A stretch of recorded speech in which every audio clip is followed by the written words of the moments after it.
এক ছিল ছোট্ট একটি গ্রাম। সেই গ্রামের পাশে ছিল একটি শান্ত নদী, আর নদীর ধারে একটি বিশাল আম গাছ। সেই গ্রামে থাকত ছোট্ট ছেলে রাফি।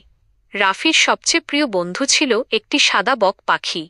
প্রতিদিন বিকেলে বকটি উড়ে এসে আমগাছের ডালে বসত, আর রাফি তার সঙ্গে গল্প করত। একদিন ভয়ঙ্কর ঝড় শুরু হলো। আকাশ কালো হয়ে গেল, বাতাসে গাছপালা কাঁপতে লাগল। গ্রামের সবাই ঘরে ঢুকে দরজা বন্ধ করে দিল।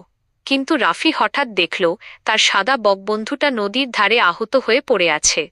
রাফির খুব কষ্ট হল। সে নিজের ভয় ভুলে ছুটে গেল বকটিকে বাঁচাতে। বৃষ্টির মধ্যে কাঁপতে কাঁপতে সে পাখিটিকে কোলে তুলে বাড়িতে নিয়ে এলো। মা একটি শুকনো কাপড় দিলেন, আর রাফি সারা রাত জেগে পাখিটির যত্ন নিল। পরদিন সকালে সূর্যের আলো জানালায় পড়তেই বকটি ধীরে ধীরে চোখ খুলল। তারপর ছোট্ট করে ডানা ঝাপটাল। রাফি খুশিতে হাসতে লাগল। কয়েকদিন পরে বকটি পুরোপুরি সুস্থ হয়ে গেল।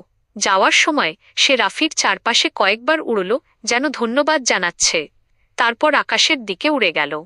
কিন্তু আশ্চর্যের কথা হল, তারপর থেকে প্রতিদিন সকালে রাফির জানালার পাশে একটি করে সাদা পালক পড়ে থাকত। রাফি বুঝল, সত্যিকারের ভালোবাসা আর দয়া কখনো হারিয়ে যায় না। সেটা কোনো না কোনোভাবে আবার ফিরে আসে।